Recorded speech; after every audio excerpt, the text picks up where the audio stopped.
I'm gonna bring the whole fucking diseased, corrupt temple down on your head. It's gonna be biblical.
Hey everyone, welcome to Patriots Across the Pond and Friends. Today is Friday, our day for red pilling Rene. We're on episode 13. How are you guys? Hey Stu, hey Rene. I'm hot. Hello. Yeah, we're back into the midst of summer again now after our little spat of hurricane season and winter. Wow. I would die without Freon. I'm not a chemical person, but I do need Freon. Oh, we have it blasted in my house. It's like it might as well be Siberia. I mean, we have it so cold because you can't sleep otherwise because you put the blanket on. And then at first it's like, oh, this is nice. And then it's hot. Yeah. And then no blanket. And then it's like a fight. Yeah, well, when it's really hot, you just blast the AC, you spend the money, and you maintain peace. No, I just have the windows open. I acclimatise. That's, I might be a little bit hot. I mean, I wouldn't be wearing a t-shirt at the moment if I wasn't doing this podcast. But, we have a slight bit of decorum on Patriots Across the Pond. Right. And, but yeah, I haven't, that last spate of really hot days we had, I didn't even get into bed. I just laid on it. Really? Yeah. Yeah, I don't do well with the heat. I'm fine with the heat. I'm all right with the cold. I prefer the heat. I much prefer the heat. Today in New York, it's quite yummy. It's nice. Yeah, it's nice. It's breezy. So it seems to me like there is just so much going on behind the scenes. And unless you're following some of the key people or channels, I guess, Use Telegram. Awakens Patriots Telegram. Yeah. But more importantly, we're getting a lot of our stuff from other people, right? Because we're not part of the intel per se. So we're getting it. But I mean, Trump's birthday, there was a lot coming out about what's been going on behind the scenes, executive orders, all kinds of sting operations, right? Now, all of a sudden we've got, well, what do we have? Today is the 19th. So we have what? 11 days until Tulsi's on? Sorry, 11 days until what? Tulsi leaves? Yeah. Right, okay, that's a brilliant little transition for you. But I've been listening to a lot of people lately, and I know people have date fagged, and I know I've said it before, but I was listening to Matrix on Rambo and stuff like that, and they're all going, 19th, i.e. today, is a very big day. Now, no one wants to date fag, no one wants to stand on the rug, but they had so many things, and I've heard other people as well. I mean, the day itself, it's a liberation of slaves. I mean, but what is the slave? We are modern day slaves, are we not? Exactly. Yeah, we live in an open air prison. We're slaves. So if anything is going to happen, I mean, all respect to our history, but I think would be great day for us to make history today. Yeah. Something that liberates us modern slaves of something. Yeah. I hope it. I mean, they just started. I mean, for us here in New York, Stu, not for you, but it would be great to be liberated, at least of something. Yeah, for sure. Well, we have been saying, and we haven't spoken to you in a couple of weeks, have we? No. We said, you know, Tulsi Gabbard's leaving. We were date fagging that she was going to drop some bombshells. So, and about a week, Sure hope so. Yeah, about a week or so ago, she did, and then yesterday she smashed out another. So, breaking news, this is from a week ago. DNI Gabbard is releasing new evidence about US-funded biolabs in Ukraine and calls out the Biden administration and complicit media for covering all this up and attacking, threatening those who tried to expose this. The highest-ranking US intelligence official just confirmed that the entire system went out their way to cover up US-funded biolabs around the world. In other words, Tulsi just confirmed that the US government, the MSN, the powerful NGOs tried to destroy me. He's talking about this is bioclandestine. But let me play this video because this is fire. Those labs are everywhere. Yeah, they are. But they're everywhere. Victoria Newland, they've all denied it. They're all, you know, all their hands are dirty. Hussein Obama, all these people. It was. The bioweapons labs were used for COVID to get rid of us all. The whole thing was a plot. So have a listen to this. This is 3 minutes. After months of searching through intelligence community holdings and files, today I'm releasing new evidence of long-standing U.S. government funding of more than 120 biolabs in over 30 countries. Now, these biolabs include labs in places like Ukraine, which could be at risk of compromise due to the ongoing Russia-Ukraine war. In fact, the intelligence community had previously warned that a US-funded biolab in Ukraine likely housed dangerous pathogens and remained vulnerable to long-standing threats of Russian attack, seizure, or damage. Now, until now, evidence regarding the full existence and funding of these laboratories had been knowingly withheld from you, the American people. Many of these US government-funded biolabs are currently or have previously engaged in research using hazardous and highly contagious pathogens, and in some cases included dangerous gain-of-function research with very little visibility or oversight. Now, President Trump clearly understands the serious threat dangerous gain-of-function research poses to the American people. And this is why he took decisive action over a year ago. On May 25th, 2025, he signed an executive order to end federal funding of gain-of-function research around the world. Here at ODNI, I issued new guidance to the intelligence community directing increased collection on these laboratories and facilities overseas.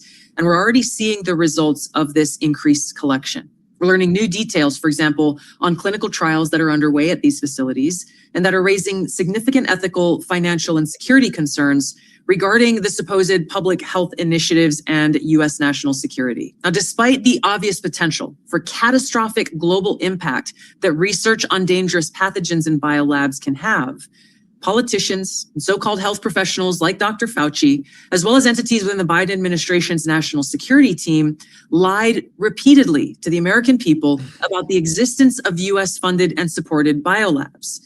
Not only did they lie, they threatened those who attempted to expose the truth. So this release today breaks new ground, as the information surrounding the existence, history, locations, and funding of these US-funded biolabs has been intentionally covered up by very powerful people who falsely claimed that these biolabs didn't exist. Now, they accused anyone who says otherwise to be foreign assets and traitors to America. Now, ODNI will continue working closely with partners across the US government to identify exactly where these labs are and what pathogens they contain to end dangerous gain-of-function research that threatens the health and well-being of the American people and people around the world. See, one thing just quickly about that. They already know where all these labs are. This is why Putin went into Ukraine to take them all out. That's how we found out that he was destroying bioweapons labs. So nobody in the standard, like the normal elected U.S. government knew about it, only the intelligence community? No, I think there's lots of people involved in it. I think a lot of them knew. They're all involved. They're all paid off. They're all getting kickback. Yeah, but this is Trump's second term. He didn't know during the first term? Of course he did. Yeah, they were taking them out behind the scenes. This when is did the taking war? them out. Yeah, this is why. Where do you think all those children Putin- came from too? He saved all those children. Putin. No, but the biolabs have been taken out. Yeah, well, this is why, and it may have even happened before the Ukraine war. So who But the when- hell put these things together? The deep state, the cabal. They have been planning this genocide of the human race for Holy decades. Shit. So is it the U.S. government cabal or the cabal we hear about? Every with the country- banking cabal. There's a lot of cabals. Every country has a deep state cabal element, right? This is how they've Other taken over the. countries, not just us. No, every country, every government, Oh, every okay. country. This is what coups are all about. This is how the. If you've read the book or listened to John Perkins' Confessions of an Economic Hitman, right?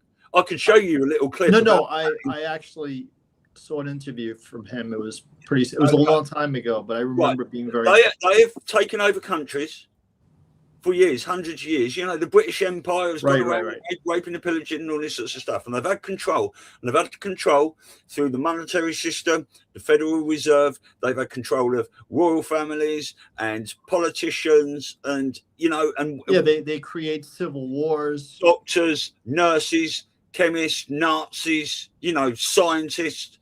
When these, we've heard, you know, there might be, well, the sealed indictments up to 60 million arrests. Brad Wasney says maybe 100 million people need to be taken out. This is the tentacles of the cabal.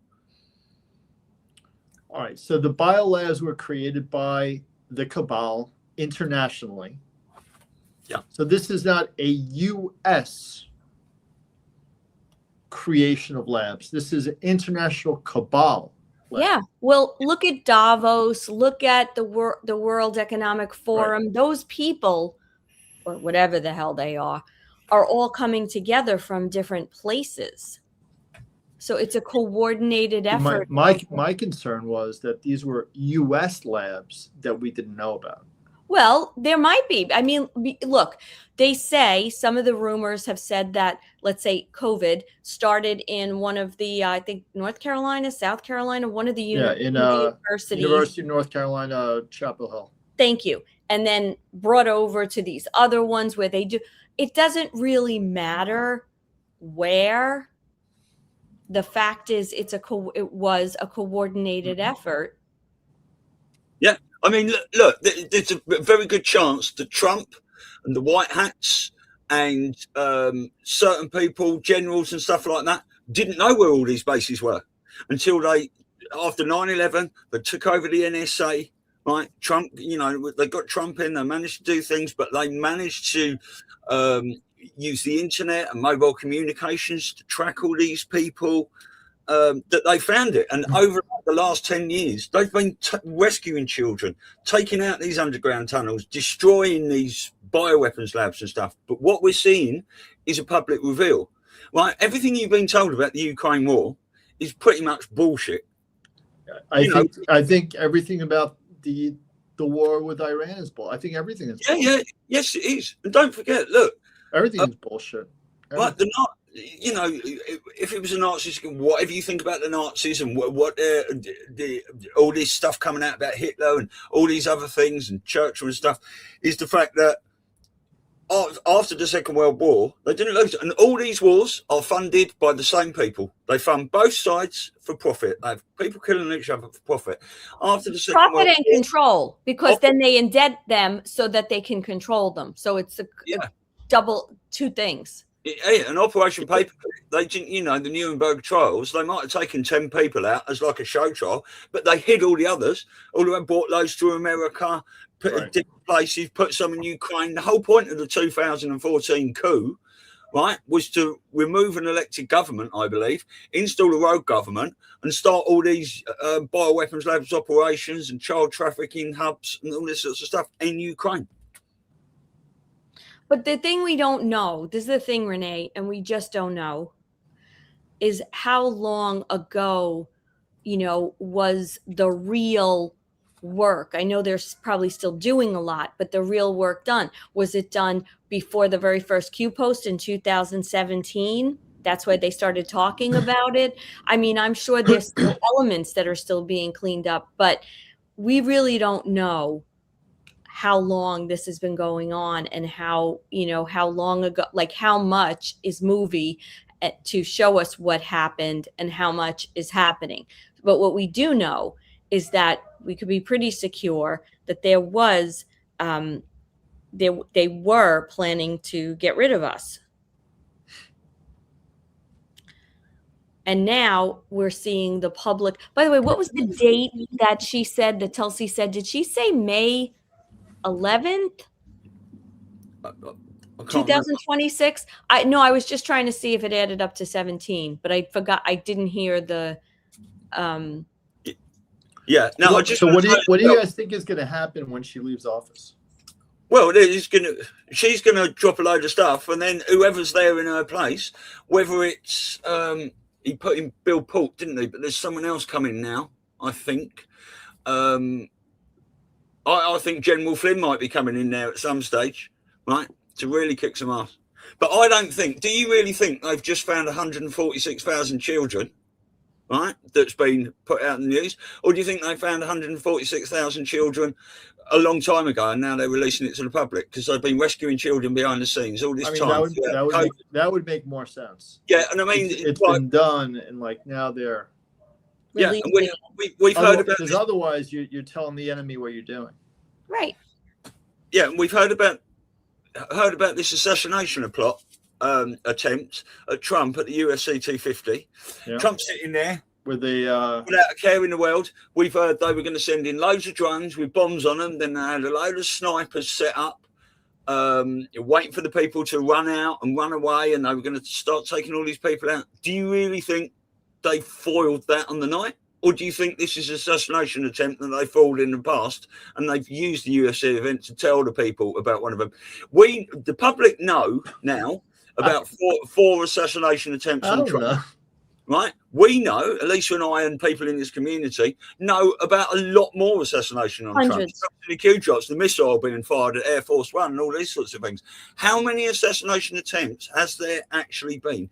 They need to get the public aware of what's been going on behind the scenes while this military operation has been going on. And what better way to do it than, someone's running into try and shoot Trump, or someone's hiding on the golf course, or they're flying drones into the UFC. Do you know what I mean? Or shoot. You're telling me that there have been hundreds of assassination attempts to the president of the United States? Yeah, in fact, we heard that there was an assassination plan against Barron at one point, to, whether it's true or not, we don't know, to kill him, because then they figured he would drop out, if his son was killed. We've heard that there was poisoning attempts on Melania. I mean, there's all these things. Do we know for fact? We don't know anything for fact. I mean, even that bit, where Nancy Pelosi went like that and whipped that paperwork up behind him. Yeah, at the State of the Union. There was chatter, allegedly, that Nancy Pelosi had a poison wing on her hand and she went to shake Trump's hand, right? And he didn't shake her hand. The intelligence and stuff was going out there. Now, and I thought the time of Machiavelli was crazy. Yeah, but look. This is crazy. These are the most evil people, whether they are people or not. I mean, I don't know if they're reptilians, cold-blooded, that have ever been on this face of this round or flat earth, whatever it is. And they will stop at nothing, right? They know the game is up and they're on their arse legs. And this is the eradication of evil on this planet. And they either, what are they going to do? Just give up? No, nope. They are a dangerous animal. However many of them are left. But however, they're going to do everything and anything. Yeah. However, it doesn't. If you want to be, I don't know, reassured or comforted about where this plan is, you have to ask yourself, why would the Rothschilds sell off properties? Why did all of a sudden this one had a heart attack and this one died? Over the last 5 years, tells me that this idea of that we've heard, that they went in and kind of got rid of the head of the snake, meaning they cut off the top of the top, and then they were going to work their way down to all these other minions and assholes, that it was pretty much done. Yeah. We hope. Why did 55,000 CEOs start resigning, in 2020, 2021? I've just seen the queue drops, track their resignations. People have got resignation trackers. Yeah. No, I find it very interesting that the Q drops stopped. Yes, I mean, we are still getting drops, but from the Department of Energy and Trump and Scavino and stuff and all these places, if you know where to look. I mean, could Q be dead? Could they have killed him? No, there's not one Q. Q is... there's not one. It's an organization. Okay. It's a military level, clearance level, Q level. And it told us in the Q drops that the amount of people that have the full picture of the actual operation is less than 10. And of those, only 3 are non-military. So there's potentially 3 civilians, 6 military members that actually know the whole thing. And I would suggest to you that they're people like Dan Scavino, Trump, JFK Jr., and some military generals out there. That's it. Keith Kellogg and maybe some others.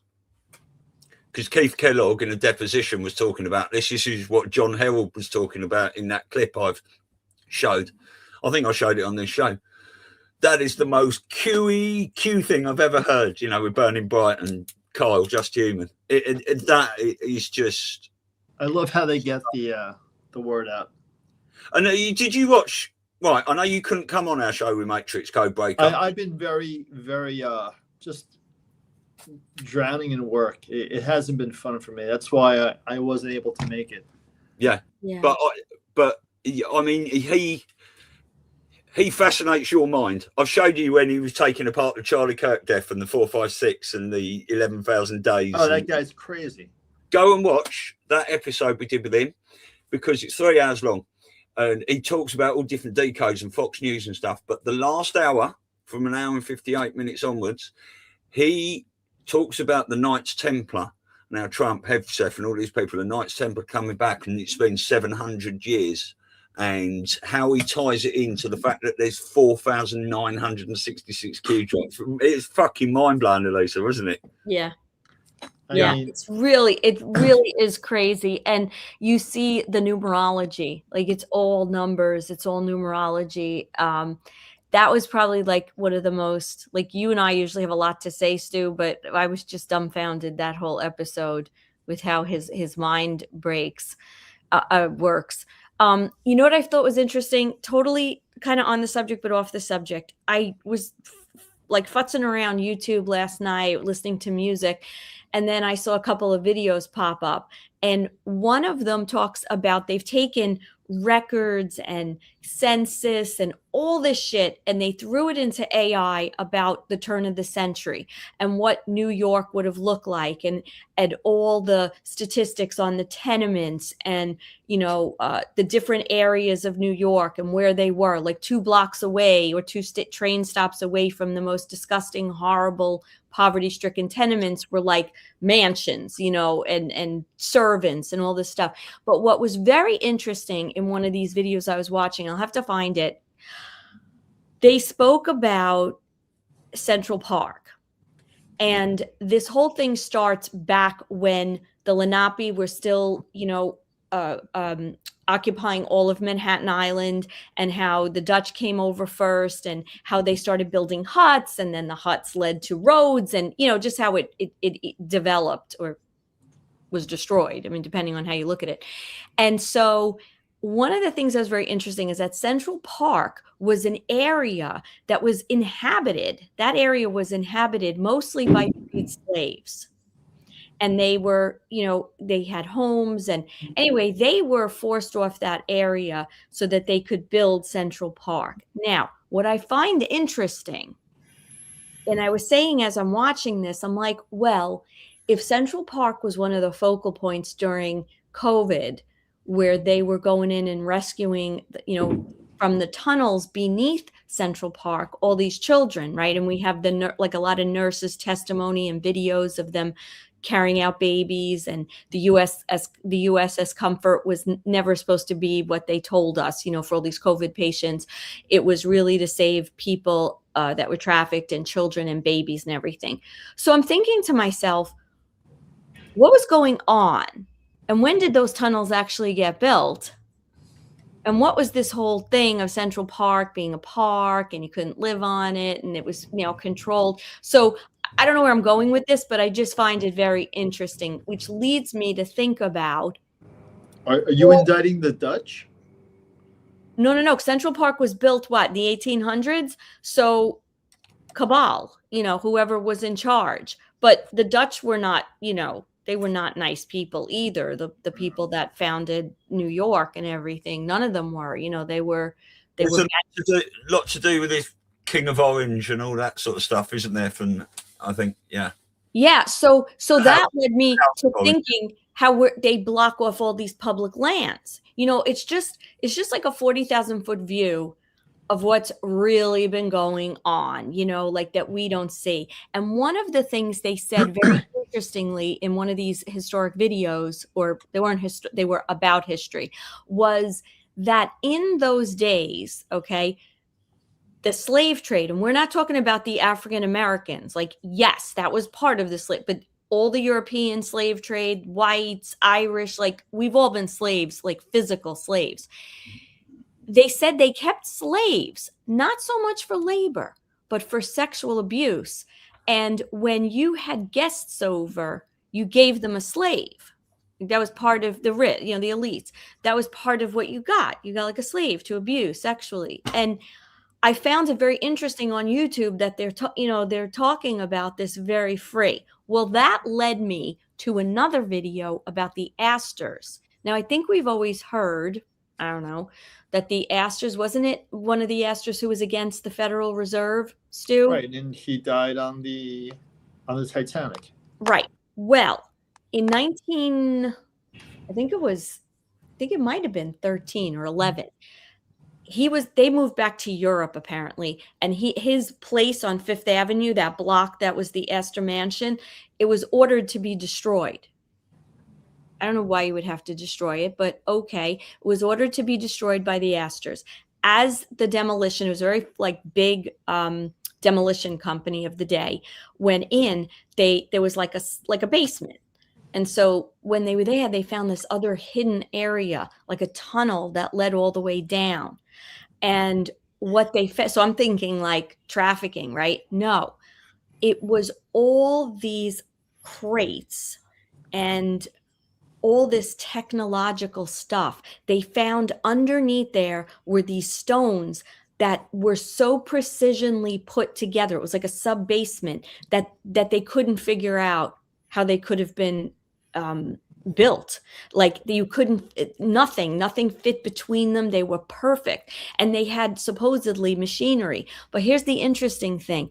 The guys that were on this demolition, they were told to go home, and then they were all made to sign a non-disclosure that they would never talk or tell anyone for fear of being, I guess, killed, financially ruined.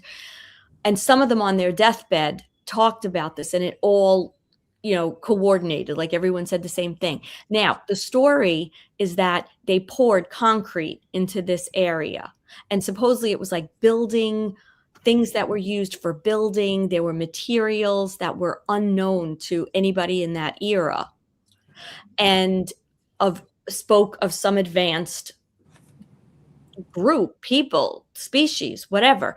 And allegedly, the Lenape people had, in their writings, they spoke of a civilization that came before them that was very advanced and had all these abilities and capabilities. Now, the story is that they dumped 24,000 tons of cement of concrete to fill it in, but nobody really knows what happened with those crates and all that stuff. Nobody knows. So did they cover it up? Sounds like Probably not. They took it out and it's somewhere, but very interesting, the cover-ups and what's been going on right literally underneath our feet. Yeah, very interesting. Doing rumored to do the same at Epstein Island, wouldn't they? He was meant to be filling everything up with concrete and stuff. And there's many other sites around the world, structures that are built out of stones that it's difficult to lift these days that fit together perfectly. And then you talk about the pyramids and how they would put their levitation. No, and they're all kind of like not the same, but they're very similar. And they're in completely different parts of the world. They've never spoken to each other. They have similar deities, like Quetzalcoatl, and you have Osiris, very similar. If you watch the first part of the first Zeitgeist film, that goes through all that, all these different religions all around the world. Got struck down, rose 3 days later and stuff. It's all to do with celestial and the sun.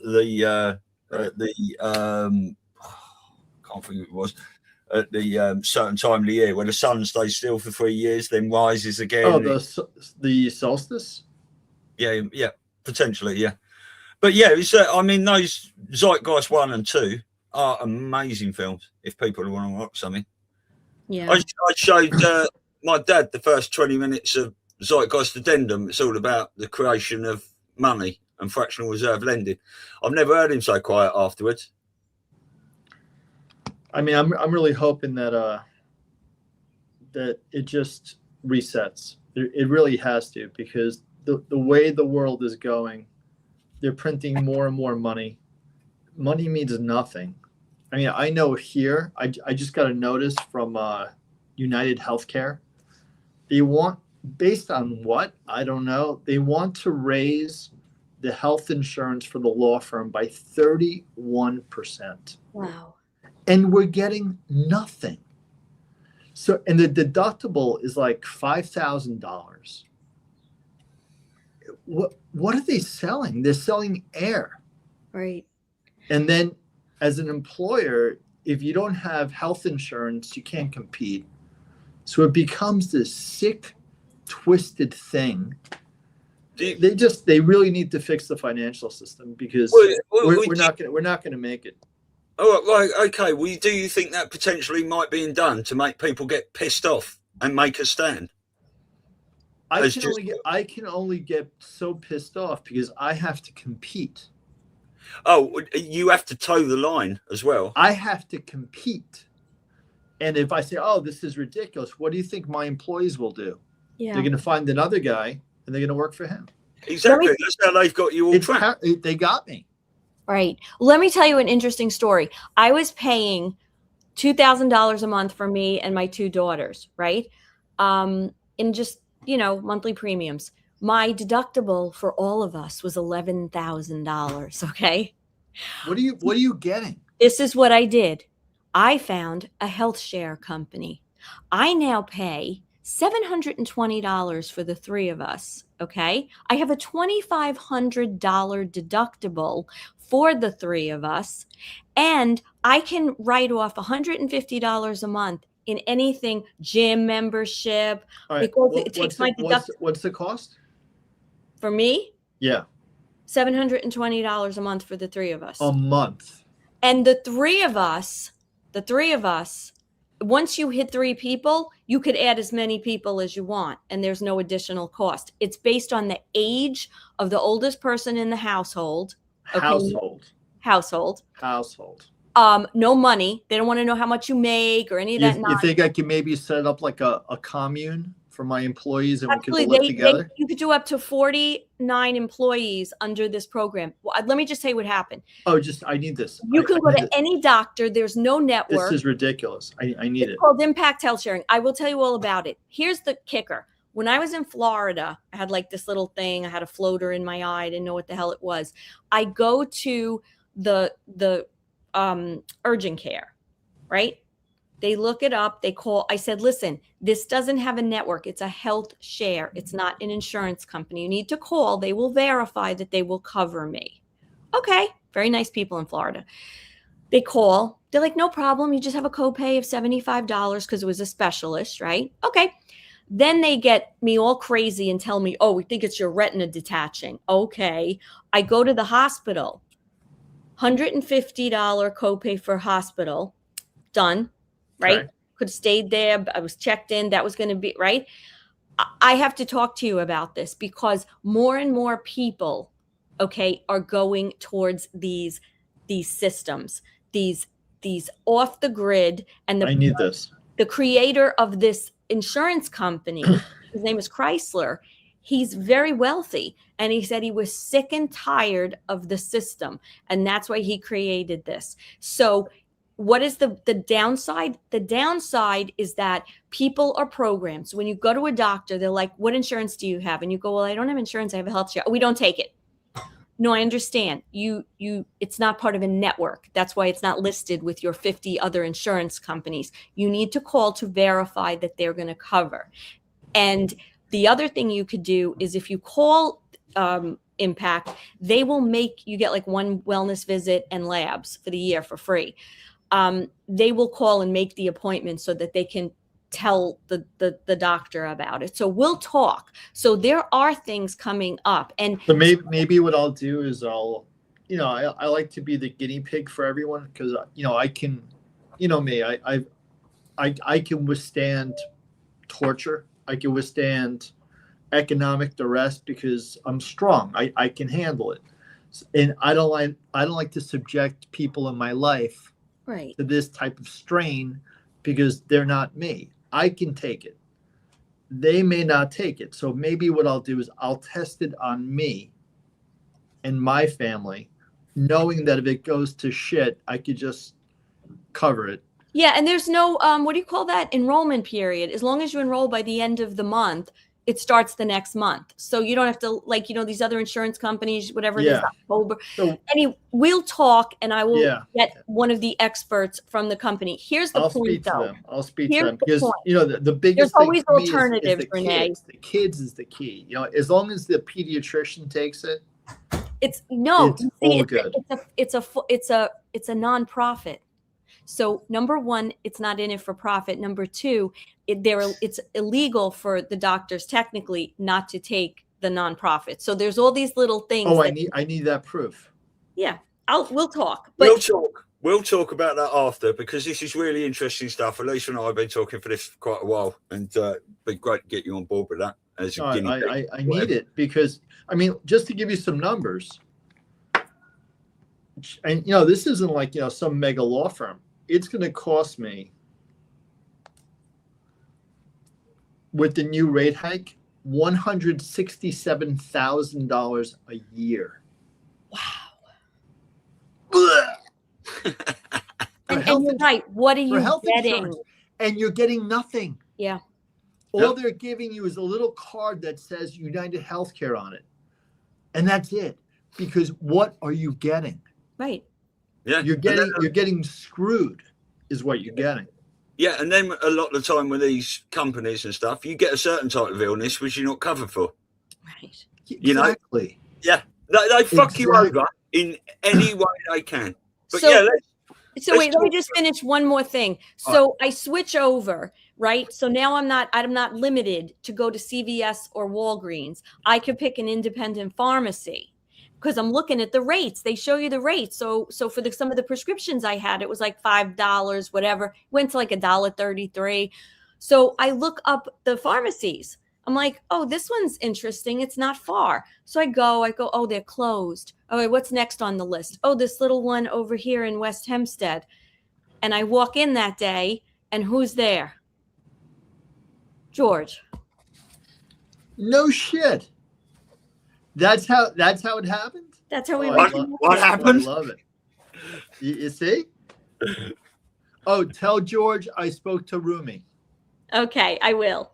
And he knows what to do. Okay. Excellent. All right. Look, well, let's just carry on with a bit of Tulsi, because she's just dropped yesterday, come out with another one, and she's really bringing Fauci and COVID into this. COVID. And we've been talking about this. We've got all this information. We've heard it, right? But the abnormies have not got it yet. We changed the name from normies to abnormies. Yeah.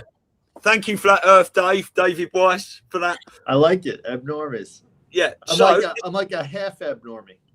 Sweet. Right, so this is 5 minutes. This is very important. All right, cool. By the way, she looks kind of good now. I wasn't into her before, but Central Casting. Wonder Woman. Looking pretty good. Yeah. Right. This gray thing is very interesting. Before the COVID pandemic, Dr. Fauci, as head of the National Institute of Allergy and Infectious Diseases, provided millions in US taxpayer dollars to fund dangerous gain-of-function research on bat coronaviruses at the Wuhan Institute of Virology, work which is now widely viewed as the source of the unintentional lab leak that sparked the pandemic. Now, in support of President Trump's maximum transparency mandate, today, on my final day as Director of National Intelligence, I'm releasing never-before-seen communications and documents that expose exactly how Fauci worked with politicized career leadership in the intelligence community to suppress the truth about his actions, the virus's lab leak origins, and his role in directing U.S. funding for this dangerous research that caused immeasurable harm and countless lost lives. Now, these documents expose Fauci's direct role in influencing and manipulating IC assessments on COVID-19 and how Fauci lied to Congress in 2024 when under oath, he denied knowledge of or participation in discussions with intelligence officials about viral research. We also received testimony from multiple intelligence community whistleblowers who reported retaliation for challenging the intelligence community's manipulation of intelligence on the virus's origins. Once again, revealing a clear pattern of suppressing dissent, silencing critics, and burying the truth. Dr. Fauci's close relationships with the intelligence community enabled him to assume three key roles that shield him from scrutiny. First, Dr. Fauci funded dangerous gain-of-function coronavirus research linked to big pharma and their pursuit of universal vaccines worth trillions of dollars. Second, Dr. Fauci was the behind-the-scenes advisor who, alongside his hand-picked so-called experts, pushed the intelligence community to endorse a natural animal origin to hide his dangerous gain-of-function research that he funded using taxpayer dollars, all of this in a deliberate attempt to cover up the truth and shift the blame and attention away from Fauci's own actions. Third, Dr. Fauci became the nation's pandemic pundit, and he publicly pushed lies, disinformation, and censorship using every platform available. Now, according to hundreds of reviewed emails, which are included in this release, the intelligence community almost always incorporated Fauci's recommendations. He promoted a fraudulent paper whose publication he helped prompt as legitimate information for intelligence community consideration. Senior analysts praised Dr. Fauci not as a policymaker, but as what they called an unbiased guide to the real coronavirus experts, while deliberately ignoring experts who might dissent from Fauci's narratives. Now, Fauci didn't stop there. He blatantly lied to Congress under oath during his 2024 testimony to the House Select Subcommittee on the Coronavirus Pandemic, denying that he ever spoke to any intelligence agency about COVID. Now, the correspondence I'm releasing today directly contradicts his sworn testimony. Now, we received statements from multiple whistleblowers revealing that the intelligence analysts who dared to challenge Dr. Fauci's COVID origin conclusions faced threats of retaliation, marginalization, and many suffered career setbacks. For example, a contractor was terminated just days after coming forward to ODNI as a whistleblower. Another example, those who advocated for the lab leak hypothesis or expressed dissenting views were reminded by their managers that leadership would determine which analysts would be promoted and which would not. The message was clear: go along or be punished. Senior leaders also sought to undermine whistleblowers by removing anonymity, which is required in the whistleblower process, as they made their complaints, and also insisting that their managers or attorneys be present during ODNI meetings where these whistleblowers were coming forward with their testimony, obviously creating an atmosphere of intimidation. The COVID pandemic caused tremendous hardship and pain for millions of our fellow Americans and countless people around the world. Now, after years of lies and censorship and cover-ups, the American people deserve transparency, truth, and accountability. The tactics that were used to hide the truth are straight from the deep state playbook. Politicized self-serving leaders like Dr. Fauci covered up their own wrongdoing and abuses of power, manipulated intelligence, lied to Congress, and undermined a duly elected president by restricting his access to the vital facts he needed to keep the country safe. It's time you know the truth. Yeah, there you go. Not forgetting censoring all us people that were trying to get the truth out. Yeah, and all the doctors. You know what I just thought of? Think about the pandemic, right? What happened? Businesses shut down. Everything stopped. How else could you get everything to stop? So that everything could be reset. It's either that or a nuke. There's no other way. Like, and I smile because Yeah. I think a lot of this stuff is already done. It's all done. They just couldn't just tell everyone. So now they're showing it. I mean, look at the 2 pictures of Fauci before and after. It's not the same guy that testified in 2024. Exactly that. Which, yeah. So I put a couple of things in the Telegram, Stu, that I thought were interesting. I've got a few bits in here. I just want to say as well, Rene, because you had your awakening reading the Epstein Files. Over here in the UK, Rupert Lowe has just released the weight gain inquiry report. I've sent that to you. I'd like you to read that. How's your country doing, by the way? It's like, it seems like every time I see something in the news, it's like worse and worse.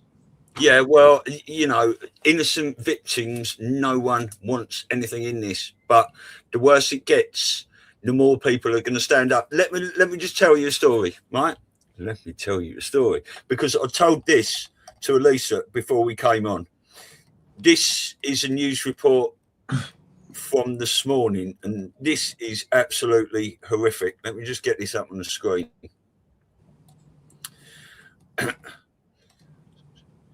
Speculation explodes as toddler thrown into crocodile enclosure at UK Zoo.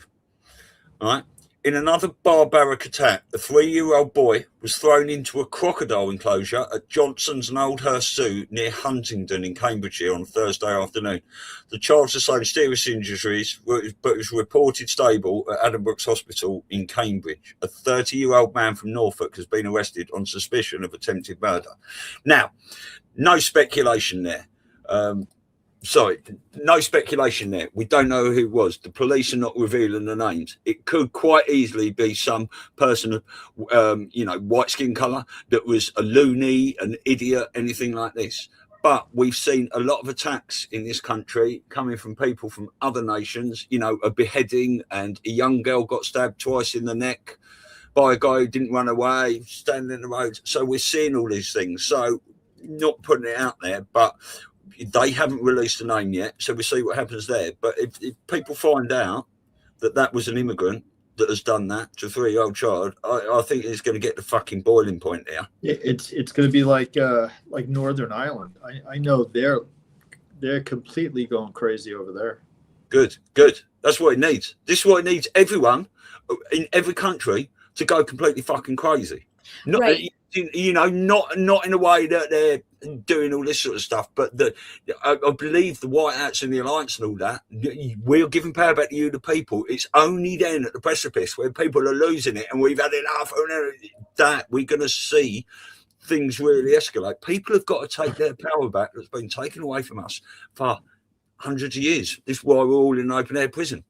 But here's the thing I find, if you're a pattern recognitionist, right, and you go back 3 years, 4 years, 5 years, whenever they are trying to make a point, I say they, I mean the White Hats, to wake people up to a particular malignancy in society, in the government, in whatever, you just keep hearing, there's like a whole bunch of things that happen, right? When we had the whole like trans thing, and they had all of a sudden you saw all these performances by these, to these little kids, and they were trying to bring out the point of how they're trying to do this to our children and, distort their thoughts.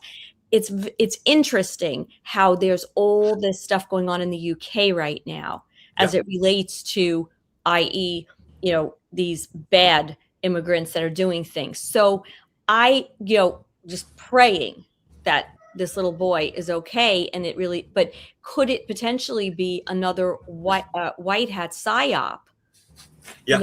To like, a lot of psyops are meant to, wake you up. But I find it interesting. It's like a pattern again, like it's happening all at the same time. Exactly. And whether it was a real event or a psyop created, both. Yeah, I just hope they didn't use a kid as a pawn. Jeez. Yeah. No, I mean like where maybe it really didn't happen. Like maybe. Yeah. Oh, yeah, like the school shootings and stuff like that. The White Hats have taken over a lot of these events and stuff, and they're designed to make the public aware of what, because we got so many more eyes on now. And that would be brilliant if that's what they did. That would. Is that what the bad guys did? That'll wake people up. I guarantee it. And is it what the bad guys did with these school shootings? Because there's a lot of evidence that they didn't happen. Yeah. Yeah. The White Hats have just taken over the narrative to accelerate the awakening. Right now, Well, I'll tell you something now. I've spent all my life watching animal programs and documentaries and studying. I always had animal books. I used to draw animals and birds and all these things. I've got a great knowledge about it. I'll tell you something now, right? If a 3-year-old was chucked in and a crocodile got hold of it, there's the slimmest chance there's And no it would chance. ever got that back. The crocodile would have gone straight under the water with it, right? Done a fucking couple There's of death no rolls. way the kid No. lives. No, crocodiles have got one of the strongest bite strengths as well. I think they're like And they the eat strongest. it. Yeah, they ingest it right away. It wouldn't just be like, Well, No, they it take depends it, how they the- spin it. It depends They how big spin the it. crocodile is, doesn't it? For a start, Yeah, I mean, Right. these are reptilians. They're crocodilians. They're right. I mean, you'd be better. They're not mammals. Now they Yeah. didn't say They're not could have been- friendly. it They're could have just been that killing the machines. right, that the kid was thrown in and sustained injuries from a fall. Do you Yeah. know what I'm saying? And it Yeah. didn't actually.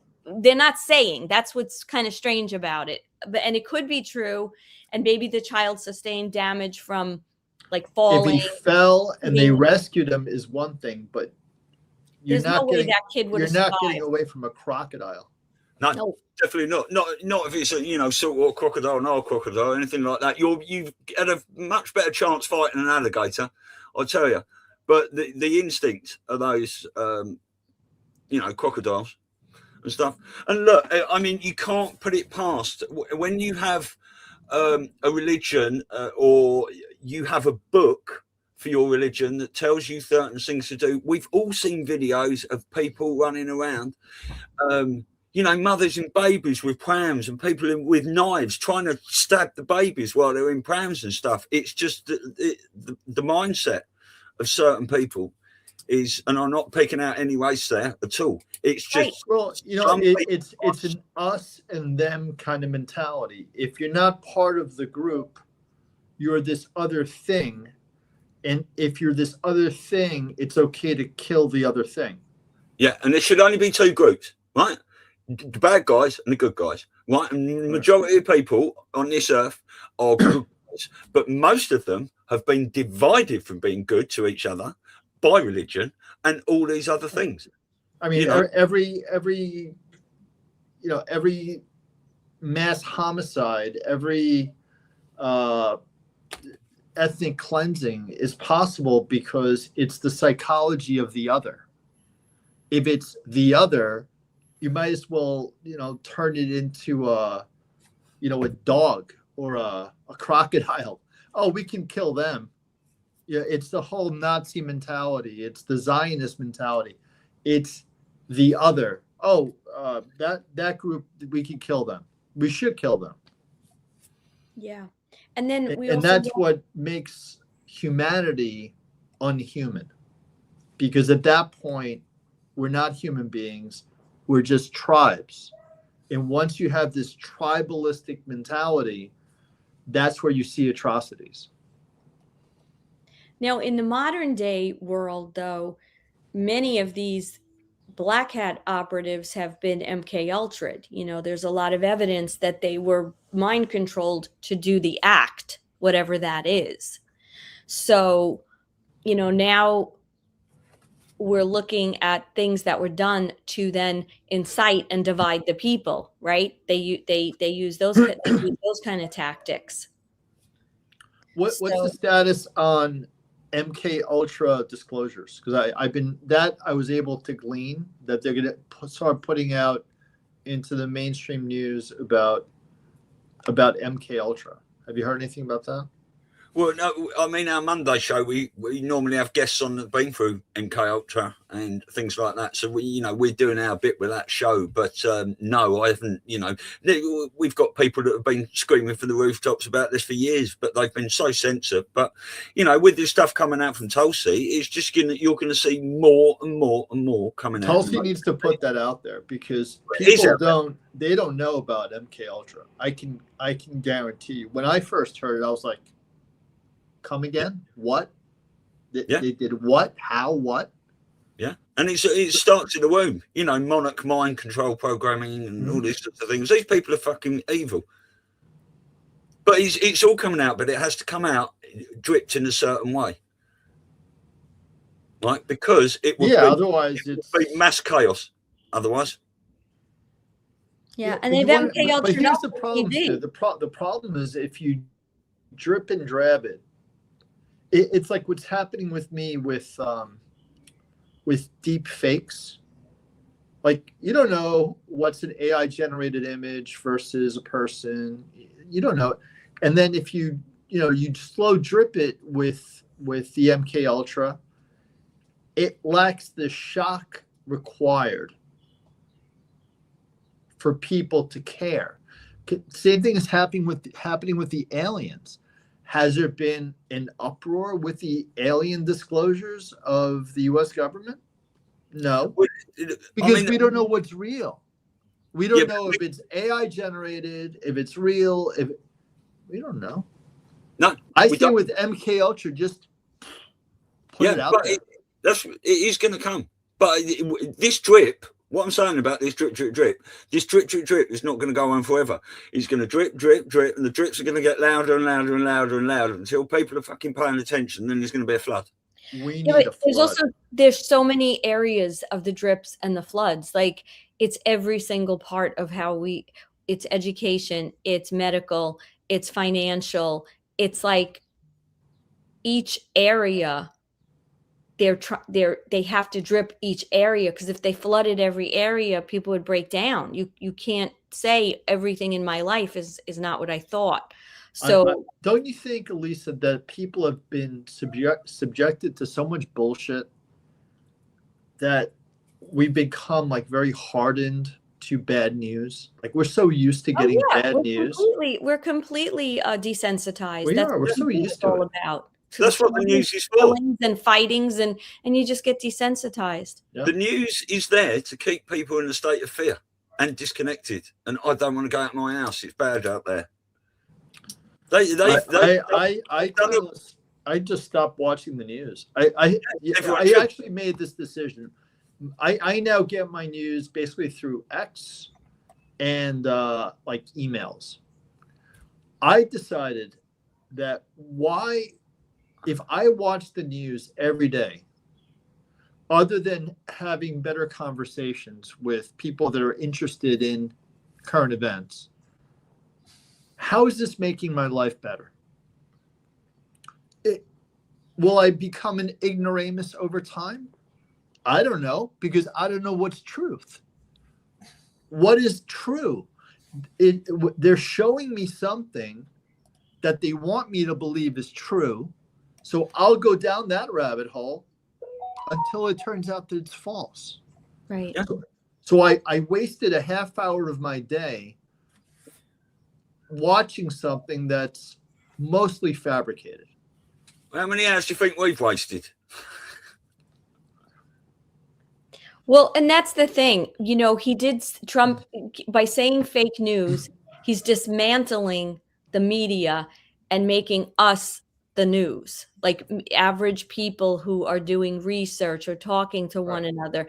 And by the way, good podcasters and good truthers will always preface, this is what I believe and this is what my research shows me, but I don't know. You need to, use your discernment and look for yourself, right? How many times we have a show and we're enlightened by someone, with a different way to think about something, or someone in the chat says something, but it's more honest than somebody in a suit and a pretty hairdo telling us what the facts are.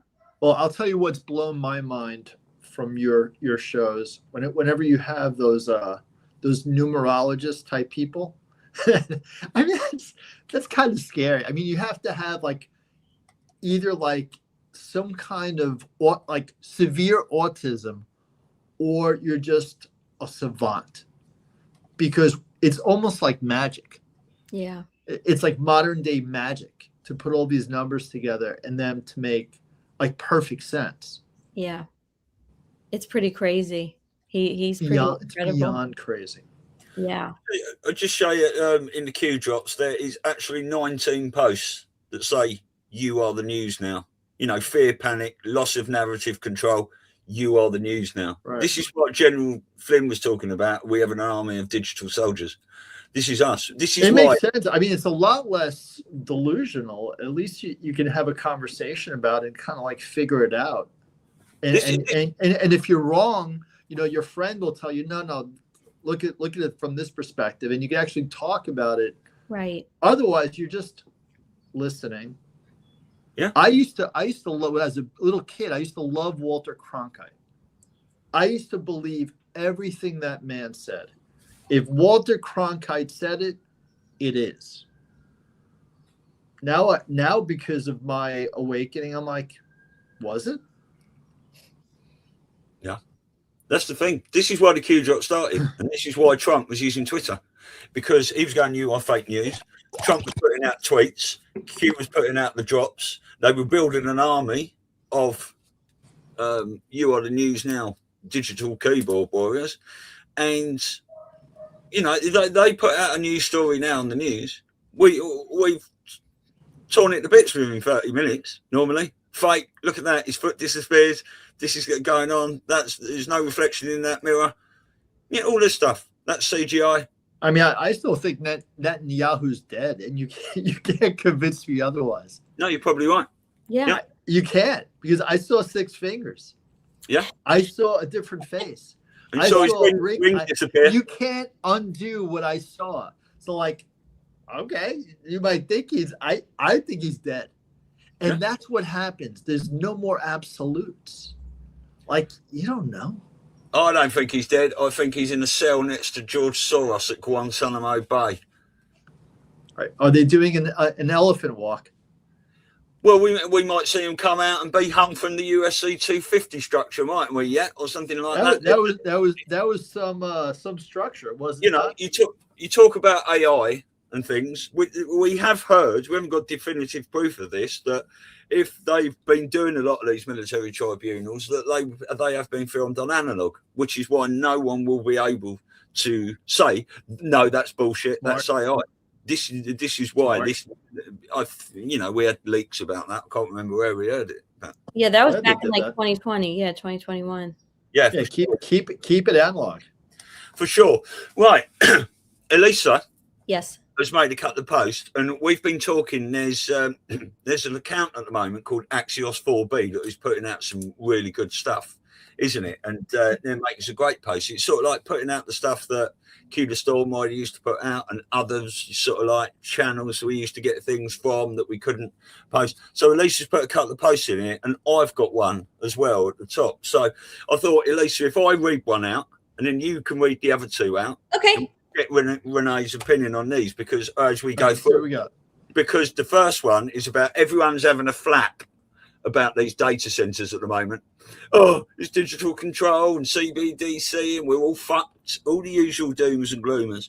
But we've watched some itinerary reports of things going in to build these buildings. There's no fiber optic cable, etc., etc. You know, there's loads of discrepancies about.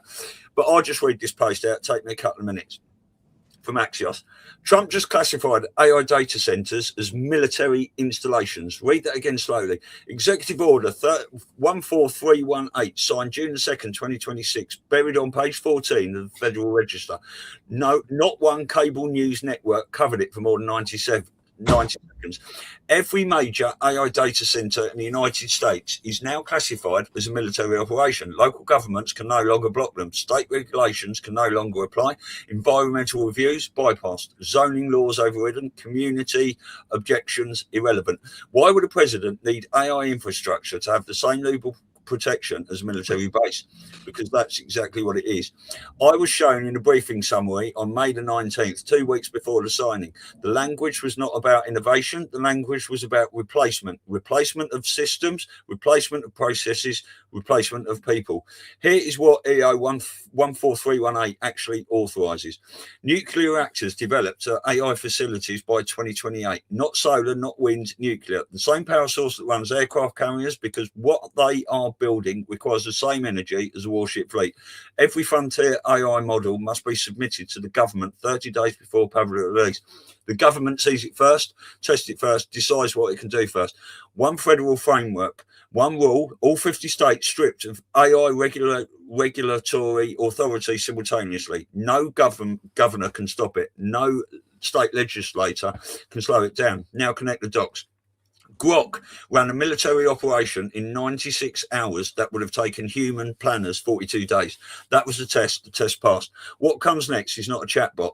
What comes next is a system that processes every federal transaction, every government contract, every budget allocation in real time. No human corruption possible, no embezzlement, no ghost programs, no David Rush stealing 303 gold bars because nobody checked. AI does not take bribes. AI does not have offshore accounts. AI does not protect its friends. The deep state is not being fired. It's being made obsolete. 147,000 federal employees removed since January. They are not being replaced by other humans. They are being replaced by systems housed in facilities now classified as military installations, untouchable by any court, any government, any bureaucrat. Trump did not drain the swamp. He built something that makes the swamp irrelevant, and he did it so quietly that the people being replaced have not yet realized they are already gone.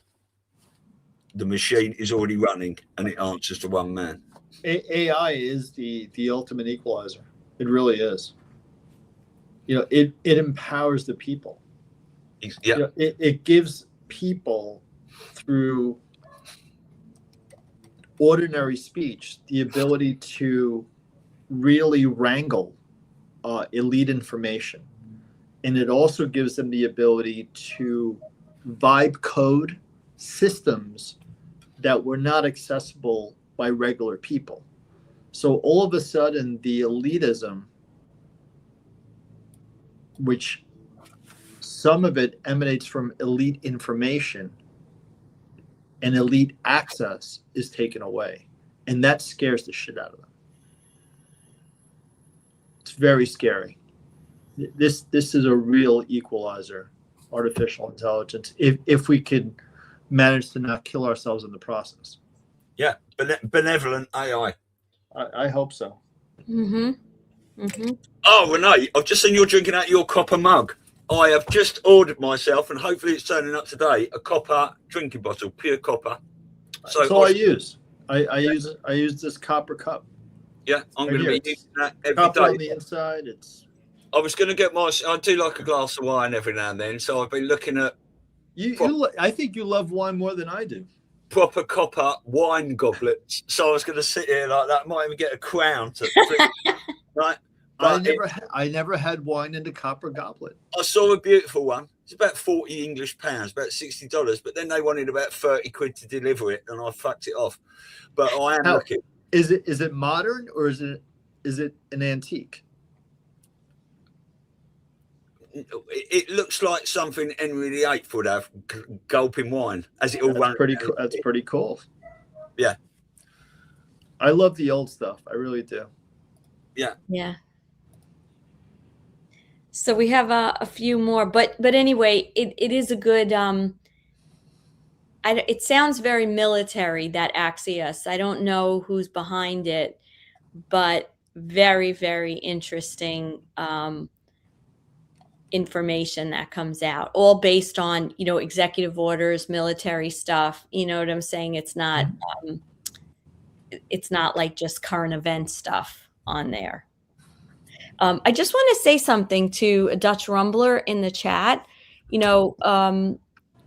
basically saying, like, I feel pretty useless in the fight, though. What the heck am I supposed to do? I think what we have to remember that every time we are seeking the truth and every time we start to use that consciousness in a discerning way, we're raising the vibration, the collective vibration. And the more you raise the vibration of the earth, the more that we are operating out of fear. So it's helping other people to awaken. So don't minimize where your state of consciousness is right now, because it is doing something to awaken other people and have them start to think discerningly and, be sovereign. Yeah, exactly. Just quickly, this is the one I was looking at. Oh, wow. Oh, that's really beautiful. Let's see. Yeah. It's very That's Catholic cool. Church-like. Yeah, as soon as I saw that one, because there's lots of tinny ones out there and all that. No, that's a nice one. That's might a have pretty. to glue some jewels around it or something like that. We'll get you a crown from like Burger King. I wouldn't wear that. A BK. Yeah. Like the paper one. Yeah. All right. Yeah. So what else do we know? I think it would change the flavor of the wine, though, Stu. You gotta be careful with that. Copper in wine, I don't know. Yes, but even though that might change the flavour slightly, I think it would be beneficial. I mean, I've done loads of research on it, obviously, and I mean, how about just stick your water in the copper goblet and use a proper Rydell glass for the wine? Well, what you have to do is actually go on eBay if you want a proper wine glass. I will tell you how to do it, because I've done it. Because I will not pay full price for anything. I will not. Right. Well, go on eBay. Yeah, that's the copper bottle. For water, not for wine. Yeah. No, that's it's for water. It's going to be gross wine. Yeah, because it's going to be gross. You don't want to do it. Water, yes. Yeah, because there's loads of things you should and should not put in a copper bottle. There's ways to clean it. You're going to put Chateau Lafite in a copper goblet. You do that, I'm on a plane, armed, and I will shoot to kill. Do not do this. Oh, well, I'll tell you what, that's good then, because if you've got a bottle of that, what's it, Chateau what? Chateau Lafite. If you've got a bottle of Chateau Lafite, you bring it over here, and I will buy a copper glass and drink it out of you in front of you, because for two reasons. I want to let you know what your favourite wine is, probably about $4,000 a bottle. I take it back. Actually, I will not be bringing Chateau Lafite because it is Chateau Lafite Rothschild. Oh. I will not be bringing Chateau Lafite. Okay. All right. I will bring Chateau Palmer. Okay. Nice Englishman in France. Well, that'd be fine then, because I'm quite happy to drink it in front of you over here and let you know what it tastes like, because you're not allowed to bring your guns over here anyway. So, I mean, but if I explain to them why I'm bringing the gun, I think they'll give me an exception. I mean, all I have to do is connect through Paris, and they will understand. I think you're right. Yeah, I mean, you wouldn't get the benefits out of drinking wine out of it anyway, because what you're meant to do is put your water in the bottle, copper bottle, and let it sit over the night, and then drink it the next day while it's infused with the copper, and do that every day. Yeah, this is from yesterday.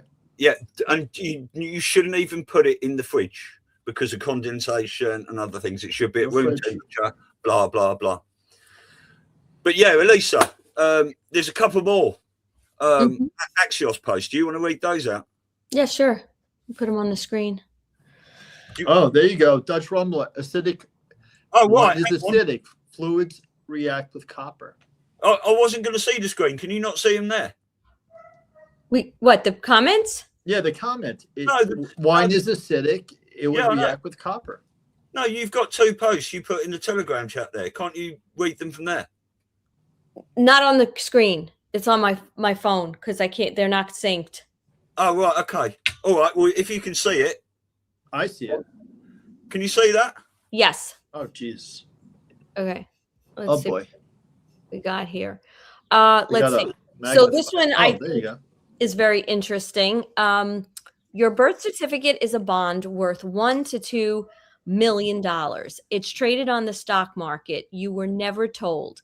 Look at your birth certificate, not a copy, the original. It's printed on bond paper, the same paper used for securities, treasury bonds, and financial instruments, not regular paper, bond paper. That's not a coincidence. It's a classification. It's like, I'm trying to make this a little bigger. It's a little small. Your name is in all capitals, not because of formatting, because a name in all capitals is a legal fiction, a corporate entity, and a living person. John Michael Smith is not you. It's a corporation registered under the Maritime Admiralty law the moment your parents signed. You are the living man. The certificate is the stock. I'm sorry, really small. Hold up a minute. Do you want me to read that? Just finish reading it. I'm struggling. Yeah, it's all right. I didn't realise you were going to do that. I thought you had it there to read. Otherwise, I'd have made it bigger on my screen. But I've got to go in and out of Telegram to do that. Okay. Right. The certificate is the stock. A former Treasury Department auditor, 17 years in the Bureau of Public Debt, testified that every birth certificate is assigned a CUSIP number, CUSIP, the same system that used stocks for bonds. Your certificate has a red number on the back. That number is linked to a bond valued between 1 and 2 million, traded on international markets. You were securitized at birth. Your future labour, tax, contributions, productivity for an estimated 75-year lifespan, calculated, packaged, and sold as a bond to international investors before you took your first step. The Federal Reserve uses these bonds as collateral. Every citizen is a line of credit. Every birth certificate is a deposit slip. The national debt isn't owed by the government. It's owned against you, your labour, your lifetime output, pledged without your consent by a contract your parents signed when you were 2 days old. This is why you have a social security number, not for retirement, for tracking. It's your employee ID in a corporation called the United States of America, not a country, a registered corporation, incorporated February 21st, 1871, District of Columbia Organic Act. You are not a citizen. You are an asset on a balance sheet. Every loan you've taken was borrowed against your own bond. The bank didn't lend you the money. It accessed your asset and charged you interest for borrowing against yourself. You paid interest on your own collateral for your entire life. The QFS, Quantum Financial System, is designed to end this, to sever the bond, to return the asset to the living man, to collapse the corporate fiction and restore sovereignty. The bonds are being recalled. The QSIP numbers voided. The corporate structure that owned you since birth is being dissolved. When they say you will own nothing, they mean the corporation carrying on name will own nothing, because it will cease to exist. What remains is you, sovereign for the first time since birth. That's Maritime Law 1871 Corp. They turned you into a stock at birth, traded you for 75 years, charged you interest at your own value, on your own value. Your name in capitals isn't you. It's a corporation they built to own you. The contract is being voided. Share this. So here's the thing. So Mike Barra, actually, who's been on our show, who's pretty, well versed in a lot of this, explains how they literally, when you go to a bank, you go to get a mortgage, you go to get a car loan, anything you do, they go into this account, they take the money, they pay off whatever the debt is, and then they charge you interest as if it's not your money. Okay, this is what they've been doing. And if you watch The Wizard of Oz, that is basically all about the straw man and about how we become the straw man. And there's a couple of films that have been made, shorts, that explain exactly what he was trying to tell us, because that was written right around the time with the Federal Reserve came into existence. Well, and essentially, right? If you watch the movie, I think there's a part where only 2 of the people don't fall asleep in the poppy fields. Remember that scene? the fact of the matter is, this is what they've done. So Mike Barr explained how he had a small debt, a credit card debt. It wasn't a lot, a couple of $1,000s. He went on his Social Security card, and on all the Social Security cards, there's a bank. It's one of the Federal Reserve banks. What do we have, 10 or 12 in the United States? And each person is affiliated with one of those banks on your Social Security card. So anyway, he put that routing number in to go pay his credit card. And it paid it. God damn. He's like, cool. And so a couple of days later, they called him and they were like, I think there's been some mistake. He's like, no. Anyway, there was no mention. The card was considered paid off, all this. He says, now, I'm not suggesting you all go out and do that, but it proved my point. I mean, it seems like you could go to prison for a long time if you do this.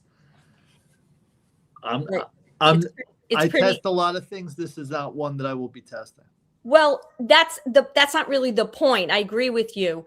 But so what is that saying? That's saying we're all worth millions, if not billions of dollars by the time we reach a certain age. And there have been people in this community, and I couldn't tell you how you do it or the process. They've gotten that money back.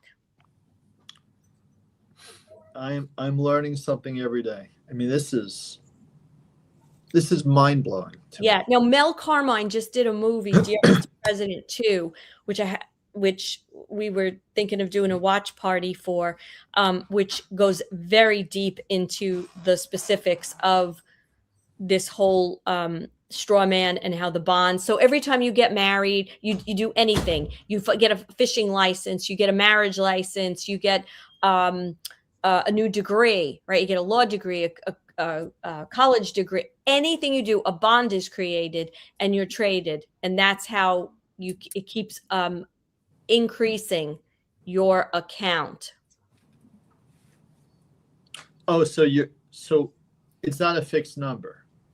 No, because it's always like yours might be higher, let's say, than mine because you have an additional degree. You know what I'm saying? Like they're opening these bonds every time you do anything. And maybe that's not even true. Like you have a degree, but maybe somebody who has like every time you get married, you get divorced, there's all these bonds that are created and you're traded that way. This is insane. It's insane. That's why I it's refuse insane to ever get married again in the system. This is absolutely insane. I'll give you the link to Mel's movie. Yeah, I mean, there used to be a website called GMER Utility, I think it was, and I can't find it anymore. But I went in there one day, put in my national insurance number, and all these companies came up that were trading on me. Get out of here. No, I swear. Holy crap. Can you imagine? I think that's what it was called, GMER Utility. GMER Utility was a legal entity identifier issuance service organised by it served as the largest local operating unit in the global LEI system. Yeah, it might have been taken down.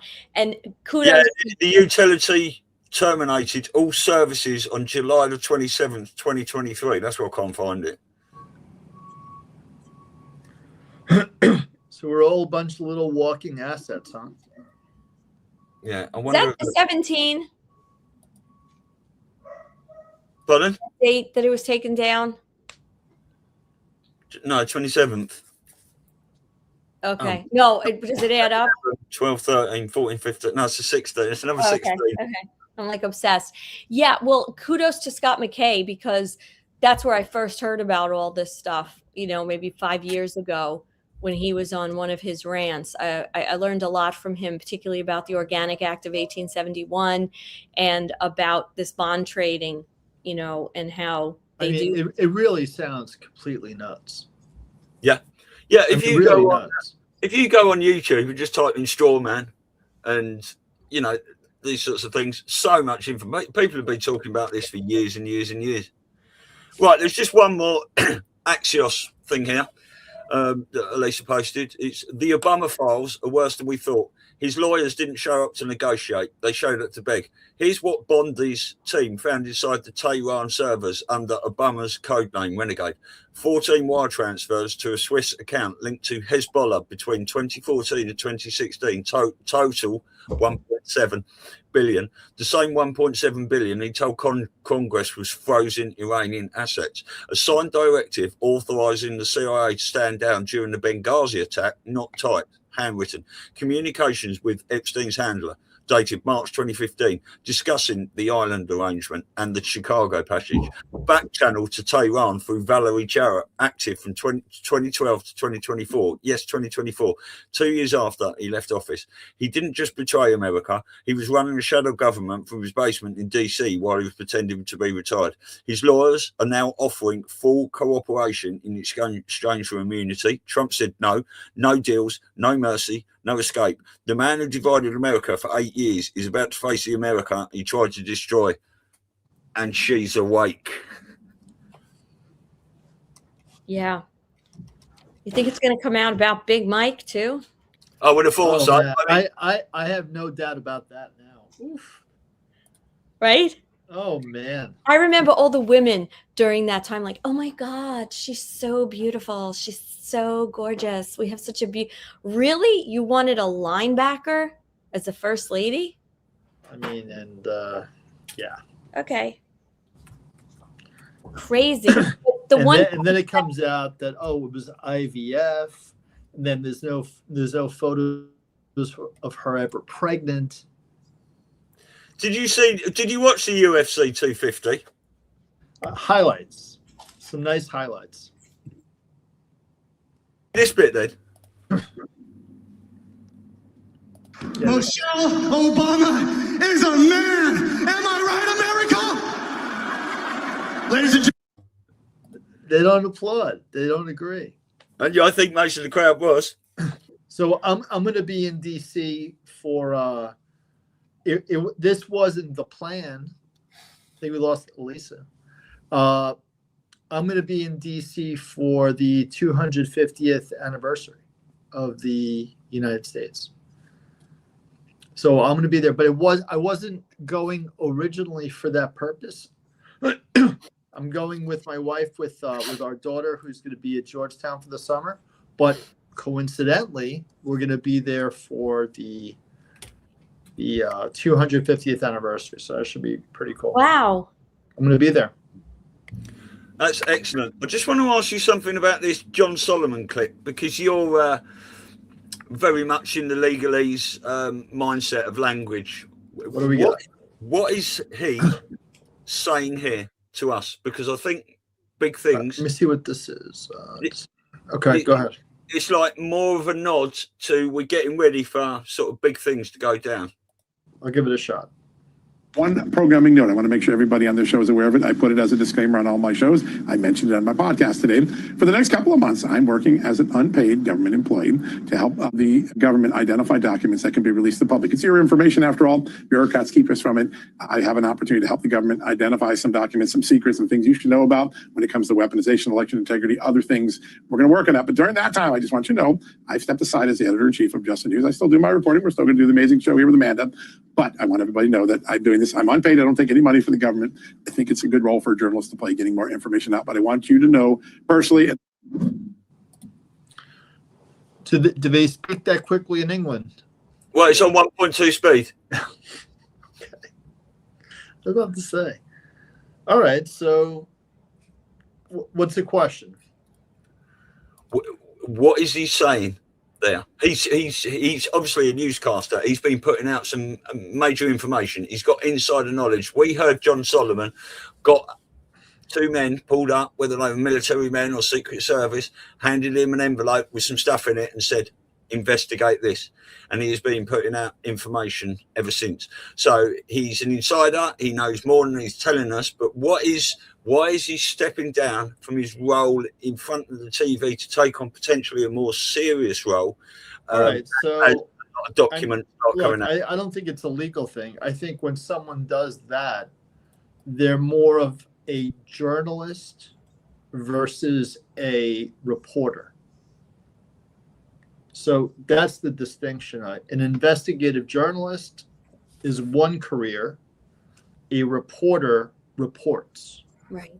So he is now taking the hat off as a reporter, a talking head, and becoming an investigative journalist. About to drop some serious stuff. Well, assuming that he investigates and finds newsworthy stuff, right? Because not everything is newsworthy, right? Right. I would suggest he's already got all the stuff he needs to investigate. I'm sure he does. Actually, that makes sense to me, because if that's the case, he can then say he did this. It gives him additional credibility for when he discloses it. And yeah, in this way, it's not entertainment or a talking head. It's something based on extensive research. Right. It's also not coming out from the government and the military. It's coming out in a way that people are used to hearing information come out from the news. Right. But because he put the other hat on, it adds an additional sense of credibility to it. Yeah. I mean, there really is a flood, if you think about it. It's right. And floods are dangerous. So in football, in American football, the one with the oblong shaped ball, Stu, there's a play called flood the zone. What is flood the zone?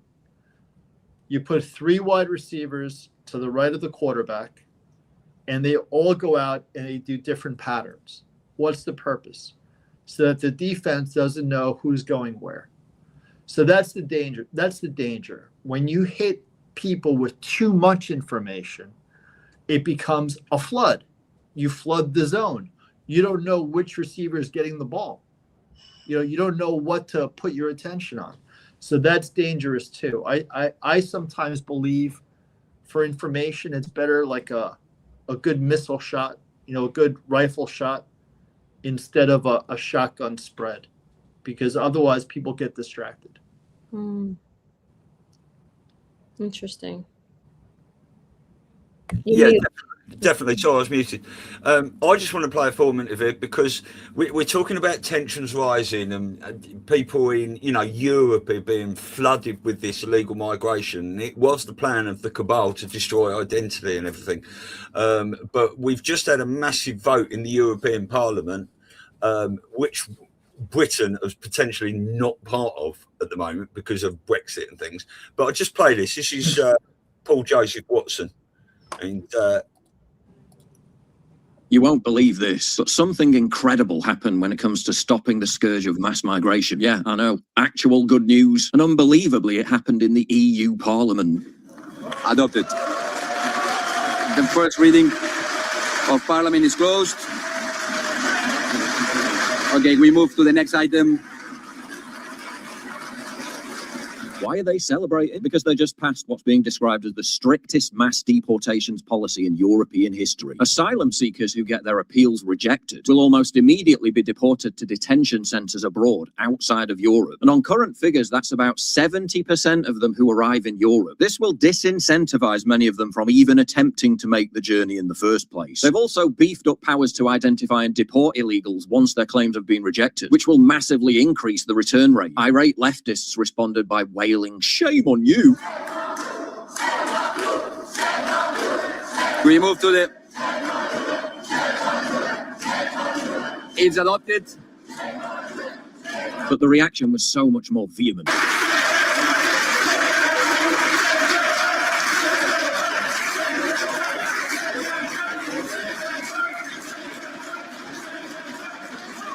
I don't know what was more satisfying, seeing the law pass or seeing all the devastated shit-lib women crying over it. I believe that it was not according to the dignity of this House, especially the chanting of racist charged slogans. I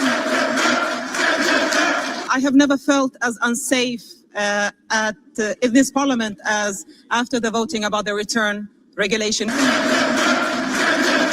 I think this is a disgrace, and I think the European Parliament is better than that. Mr. Sieber. Maybe we can take this Mr. Sieber, this is not the point of order. Again, the plenary reforms that were implemented. Mr. Sieber, use a point of order to lecture your colleagues when you are not doing a point of order is not the best way to send a message. Thank you very much. How, you might ask, has such a sensible law managed to get through the EU Parliament? Because in recent years, properly right-wing parties have been able to exert more influence. Firstly, by getting elected in the EU Parliament, but secondly, and perhaps more crucially, by putting pressure on and forcing more centrist parties to adopt stricter policies on mass migration and form coalitions with them. In fact, the centre-right had to steal the policy platforms of the so-called far-right just to remain relevant. Great news for Europe, but it puts the UK to shame. When it comes to border control, the European Union is now more substantially right-wing than Great Britain. Ooh, let that sink in. Remember how we were told voting for Brexit would allow us to take back control over our border policy? Yeah, that worked out well, didn't it? What actually happened was that they restricted immigration from white European countries and flooded the country with third world immigration via the Boris wave. That was the establishment's punishment for those who voted for Brexit. Never thought I'd say this, but is it time to rejoin?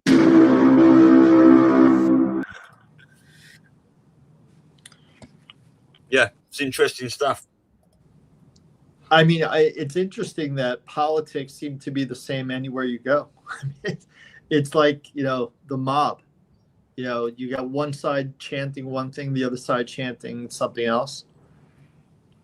Yeah, but it's the thing who can chant louder.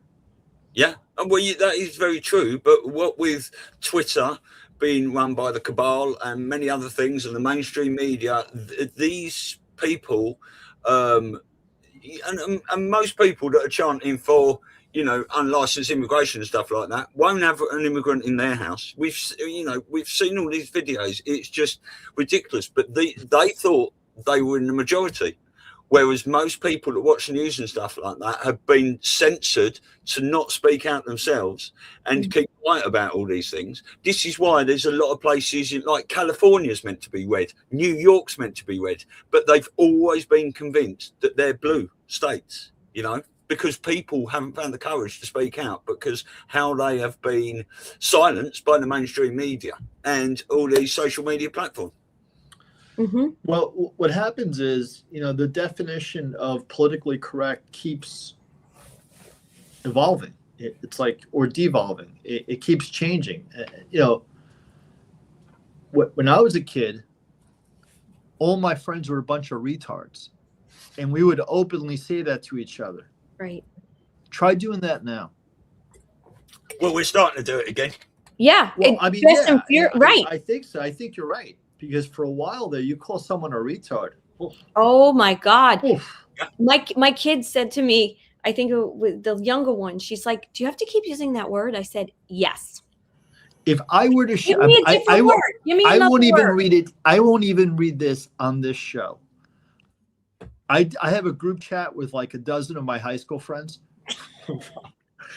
I won't even do it. Let's just say that it was Juneteenth related. I won't do it. Because back then, this is what we did.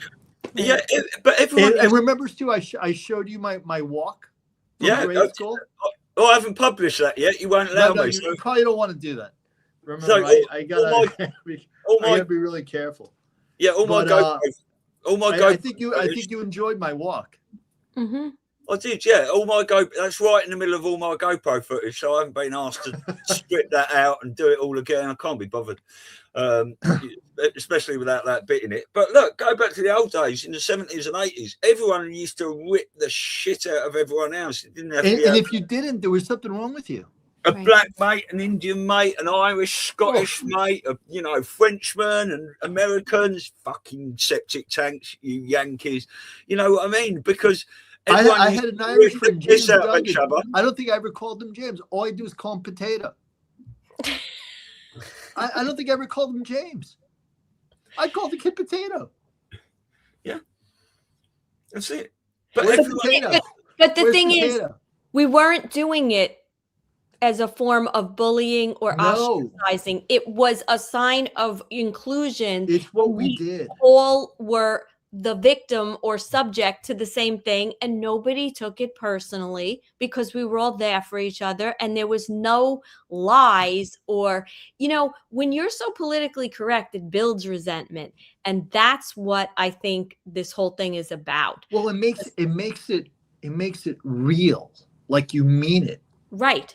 It's like there's like a higher, deeper meaning behind what you're saying. It's like, no, you're just a retard. Right. That's it. I'm not saying you have like Down syndrome. You're just a retard. Right. And we were never talking about or relating it to an actual person, because you would never say that to somebody who really had a disability. That was a totally separate, compassionate thing. It's your friends who are normal, right, that you insulted. Deeply and often. Yeah, guys were a little worse, a little more merciless than girls. Right, I just dug out the favourite meme of the year, at least of mine's especially. There it is. Yeah. Right, and Elon Musk posted this exactly. The word retard is not meant for people with handicaps. It's meant for non-handicapped people who are stupid. If you don't understand this, you're a retard. I couldn't have said it any better myself. That's it. Exactly. Bang on. That's absolutely right. Yeah. Right. So, what else have we got? What else have we got? Yeah. Well, we've got what? How many more days? the 4th. Now you're going to be in DC. I'm going to be there. Wow. I'm going to be there. I'm leaving July 3rd. Okay. I'm going to be in a hotel in Georgetown. And then July 4th, we're going to be on the National Mall, looking at the fireworks and like whatever, we'll speak to the concierge. What else is there to do? And then she starts Georgetown that Monday. And she's in high school, but she's into stuff like that. So she's taking 2 classes. She's taking a forensic chemistry class and an ethics class. So she's taking both at Georgetown University. And she's all excited. It's her first time where she's practicing being a college student. Right. She's staying in a dorm. It's for like a month, so she won't miss home too much because it's just a month. It's not like college where it's semesters, Mm-hmm. But my wife and I said, well, if you're serious about going away to school, you better get some practice under your belt. Otherwise, it's going to be a shock. Yeah. Well, I was a very good college student. But it's not because I'm like ultra smart or anything. I just came up with a system. So the system is this. First year, only take 12 credits. And 12 credits in the US is 4 classes. And the most important rule, never take a class before 11 a.m. If you can, right? Ever. I was a great student because I held to that mantra. I never had a class because at the end of the day, they don't care when you took the class. Right. They don't even care if you took it in the summer, as long as you got an A or A minus or a very high grade. They don't care how you did it, as long as you did it. And the way I did it was the first year, 12 credits, 12 credits. Never a class before 11. And I made up the other 2 classes over the summer. 3.85 GPA my first year. Wow. Because I had a system. Well, For everything. And I never went home before. I never went to bed before 2 a.m. ever. I was out every night. Every night. Do your mom and dad know about this? They do now. 4.85. Yeah. I knew that was what you were talking about anyway when you said never take class before 11 in the morning. Can't do it. Thought he's out every night. Every night. Right. Well, let me just read this one post here from the Yorkshire Lass. Let the fallout for number 10 begin. Labour is about to implode on itself. There is no doubt a general election is going to be called because of the utter mess Labour is about to go through. Either way, we win. Meanwhile, Rupert Lowe has all the cards. He has the rape gang inquiry report. It's huge. This is going to bring down many top politicians and the House. Lowe is about to name names and prosecutions to be held. Burnham and Starmer are both named in the rape gang report. And now Burnham is in the spotlight, ready to be exposed too for the cover-up and the involvement into the rape of children. What we are seeing now is part of the takedown and public disclosure. And this election, well, we knew they were going to rig it. It will be part of the election fraud exposure, exactly what Labour did in 2024, and it's going to come out, all of it. Never fear, we're about to enter the next and final stage. Sit back and watch it all fall apart. Starmer and Labour are about to publicly collapse on the world stage. Now watch it accelerate. It's going to be a hot summer, allegedly, from the Yorkshire lass, but that's an interesting post. Yeah. Well, you're having your Biden years, that's for sure. Yeah, timing. So what's going to happen to Labour? Well, I don't think Labour will exist anymore, and probably the Conservatives either, because they're all masking the same face. Let's talk about reform being part of it. What's going to happen with Restore is that, you want a Trump in every country, basically. So is Rupert Lowe our Trump? We haven't seen any public endorsement from Trump yet, because Trump was always behind Nigel Farage, wasn't he? But maybe not enough people were getting bit. See, what the White Hats will do is if they're going up against Conservatives and Labour and they put the Reform Party in, if Reform is not getting enough sway and they're monitoring all this on quantum computers and the public,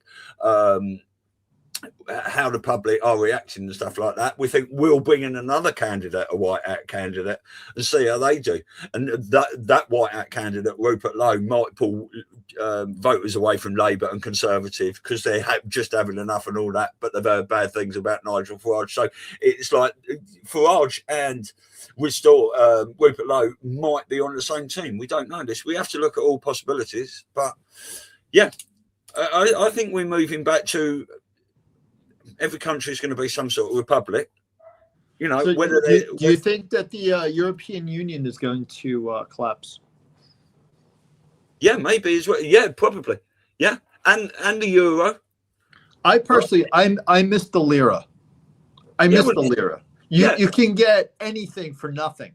Exactly. It's all towards like sovereignty for all these countries to go back to their culture, their money, all that. But what's interesting, but the lira really wasn't like money. It was like a bunch of paper. Right. 8,000 million. Yeah, you could just get anything you want for nothing. Right. I think I'm going to go Ferrari shopping this week instead of the guy with the paper out. Yeah, but what's interesting is what they say is true, what the rumors we've allegedly heard, that we're going to go into a quantum system where we're going to be able to vote from an encrypted, unhackable, phone, if you will, a Q phone, that we could do all our money transfers that way, then all of these institutions, including a two-party system, are going to go away, because now we're just going to vote. Look, if everybody voted locally about what's happening in their community, that's all you need. So I want you to do this exercise in your mind, because I think the biggest flaw in the U.S. system in terms of voting is the fact that you have an option to vote. I believe that is a flaw. I believe that every person over the age of 18 needs to be compelled to vote. Yeah. And if they don't vote, there's a penalty. There are countries that do that. For example, my wife is from Peru, clearly not an example country. But in Peru, if you don't vote and you're over 18, you get like a tax. They tax you. I think we should do that. Yeah, I do as well, definitely. And I think it'll create a more engaging population, because they have to go vote. It becomes normal, and you actually get the voice of the people instead of the voice of the not lazy. Yeah. Right. Yeah, well, I think this is all going to change because the people have been so bemused for years and all that they just keep voting in these wankers that do something completely opposite that they say they're not going to do when you're voting for them. But we're moving into a new system where people are realising that. And I do think whether it's going to be, you know, paper voting, one-day voting for the midterms or whatever's going to happen, I believe it will be moving somewhere down the line into a blockchain voting system anyway, where I would love that. Everyone's got, you know, maybe if everyone has got a Q phone, right, all you do is you press red or blue on it, you can see where you vote, you can see your votes counted, votes will be instantaneous, everyone will know. Well, the blockchain's immutable and it's public, and you know, and also forever. yeah, and also these politicians as well. I mean, RFK Jr. was talking about this, and some others. The fact that if we do elect leaders in the future, and someone says they're going to do something and they don't do it, there's no 4-year waiting period. Yeah, get the hell out. Fuck off. Done. And then if we're voting, we don't need a two-party system or any kind of ideology. What are you going to do? You're going to fix the roads. You're going to make sure that, you know, the parks are safe. Like, if we're voting on what they're going to do, it's very simple. And then so on and so forth through all the communities, as opposed to all this nonsense. And mostly everyone runs on the same shit. I'm going to lower taxes. Well, if we don't have income taxes and we get rid of property taxes in the near future, there goes that big thing that you've done nothing about anyway. Well, Florida is looking to get rid of real estate taxes. Exactly. We don't need these things if we have a good tariff system. Which is amazing. You have a sales tax? If we're going to have a tariff system, we just need more tariffs. Right. And sales tax, you know, on luxury items, not food, not things you need. No, I mean, you know, I agree. I mean, but the idea of getting rid of real estate taxes is a huge deal. Huge deal. So huge. You know how much money that puts in everybody's pocket to just oh my God. live? And as a new builder in the state of Florida, i.e. me, I will have an additional 20% of profit because look, there's no real estate taxes. Exactly. Give the money to me. No, I 100% agree. You know, there's so many places that the money can start to be getting back into pockets, and then you don't have people so crazed. And you're going to attract all kinds of international buyers and national buyers going into states that don't have these real estate taxes. Yeah. It's a huge deal. And retirees, a lot of their money goes to pay the taxes of the house in which they live in. Right. So they get the money in through Social Security or their annuities, whatever they get for retirement, and out with the other hand to real estate taxes. Yeah. So it's bad. It's bad enough that they're getting taxed on their Social Security income. Now in their old age, they're paying taxes on where they live. Yeah. And just going to the voting as well, it's when people realise that they've got a proper candidate who's in there for the people, it won't just be about voting certain people in, about voting deciding who you've already voted in, what they're going to do. Do you know what I mean? So it'd be like, right, we'll all have a vote. What do you want to prioritise? Getting the roads down or getting all the parks sorted? Oh, that'd be great. That sort of thing. That's how it should be. Yeah. If you just make like a hierarchy of priorities. Yeah. And then the people vote that. It's like, okay, take the money and allocate it to this type, you know, roads, top priority. Then crime, you know, like that'd be great. Yeah. Because and accountability, you know, it's like the money's actually being spent. I'm not convinced they spend money on anything. Right. Because the roads I have outside here, every year they have to redo them. Horrific. Yeah, and they're doing with shit materials as well. So and they do it on purpose. And where's all that money going for these red light cameras and the speed traps? Where's that money going in Nassau County? It's going to a study to determine whether we need it or not. It's going in someone's pocket. That's what I think. That's right. I know we're coming towards the end. I want to just say to you, we have to connect, because I will tell you, Impact is one of our affiliates. So I will definitely tell you, we wouldn't usually have affiliates that we work with. And you mentioned that there's another event in Scottsdale. Yeah, no, in Sedona. I need to go there. So October. I know Scottsdale. I do not know Sedona. Okay, so October 16th, 17th, and 18th. I think we just got the word isn't that some famous person's birthday? It is. So we've got a lineup. We're just like chomping at the bit because we wanted to make sure the hotel and everything was. All right, let me just check the Dolphin schedule. Hold on.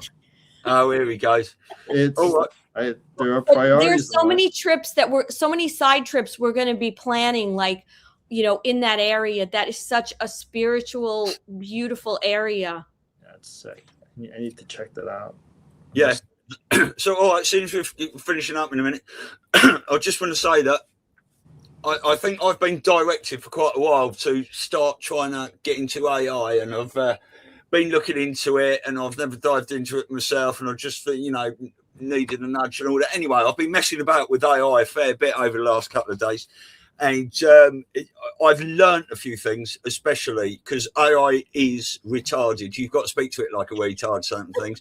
But if you want it to do anything, I've already learned in the couple of days messing about that you really need to get your what you want it to do all written out, especially first, rather than putting a few things in there and then having a long conversation about it, trying to get change that and change this and everything. You know what's a really fun exercise with AI. I do this.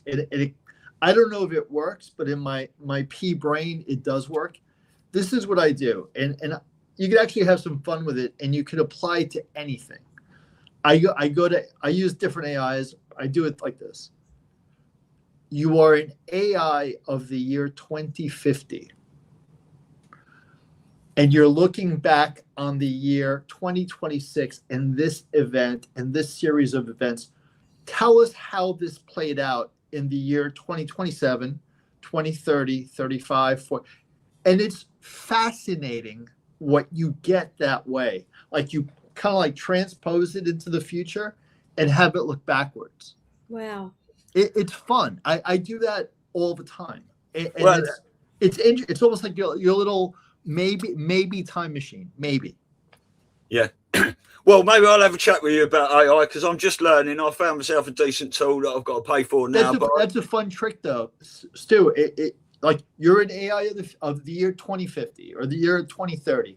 You're looking back at Brexit, how it materialized and manifested itself over the decades.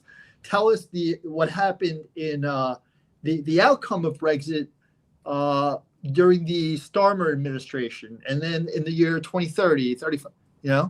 Yeah. Well, maybe I'll do that when I get a bit more into it, but I've just been fucking about at the moment, so I've just made up this 14-second clip. Watch this. Elisa, the time has come. We stand united. Yes, Stu. For our nations, we fight to the end. Warriors, for liberty in our homeland. Patriots, rise! Let freedom's light guide us. Together, we are unbreakable. That is a riot. Just messing about. So you can do some cool stuff. Yeah. All right, guys. I guess we're up on it. Yeah. Yeah. So, all right. So let's just go over schedule. So, next week, are we good? Most important schedule. It appears that the Dolphins have a bye week. Wow. Oh, we all have to talk, because this is going to be a killer trip, and we got and I'm going to speak to Giselle, so she'll come with me as well. That would be fantastic. I'll bring my wife, and then we got the nanny at the house. All right, so next week. So So things are going to get crazy for me. Next week, I'm in Florida. Okay. And then I'm in DC. Can you talk from Florida? Obviously, DC might be a little tough because you're traveling on the 3rd, and I'll tell you. Yeah, actually, I can. I could do next week. I can. Good. No, because I just realized I'm flying in that night. I'm flying in Thursday night. Okay. And I'm staying at my friend's house in New Jersey. because we have an event in southern New Jersey that Friday. So the answer is next Friday, yes. Okay. Then the week after the 3rd, which is July 3rd. Touchy day for a lot, you know, because it's the It's beginning of a holiday complicated. weekend. Yeah. July 10th, no problem. Okay. And then I will be in Copenhagen. Then you're going to be away. I'll be in Copenhagen. I'll be at the Park Lane, Copenhagen. Well, I'm gonna put you in every Friday for the same time anyway, unless you can't make it, and you'll just let us know. So we've got, and then the following 24th, I'll be in Oslo. Very nice. All right, so definitely next week and the 10th, and then we'll play it by ear. But the 3rd, you'll be taking a week off because of the holiday, which is fine. All right, okay, guys. Cool. Sweet. All right. All right. Well, he can go, and let's talk, Rene, privately. Yeah.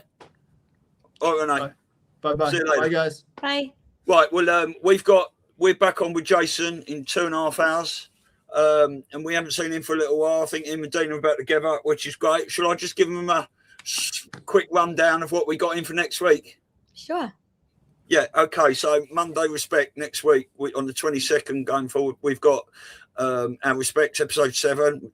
Tina and Baz coming on for that. That should be interesting. Tuesday we've got Tarot by Janine Morrigo, Matt Geiger on Wednesday, Scott Mackay on Thursday, Patriots Street Fighter, and then I'm doing my spin-off, Join the Queue, episode 5, I think, and then Elisa will be doing Rising in Motherhood, episode 2, next Thursday, REDPILLING Rene next Friday, and then our Saturday family chat, and you are all invited next Saturday on the 27th. Perfect. All right, guys. Lovely. Great. Take care. Take care, guys. Thank you, everyone, in the chat, and we'll see you soon. Bye-bye. All right? See you later. Speak to you in a bit. Bye.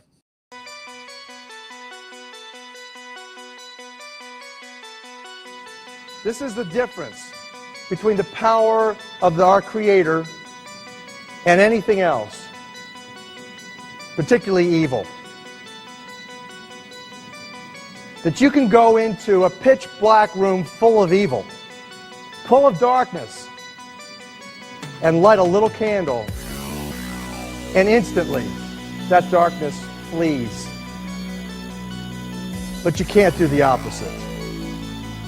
You can't go into a well-lit room full of truth and wisdom and righteousness and joy and health and harmony with the universal power. And you can't take any amount of darkness and go into that well-lit room and have any effect whatsoever. That is the metaphor which I frequently think of when I think that I'm not empowered. It is the greatest lesson for me, and I think for everybody else, to know that we're on the winning side and that we win in the end.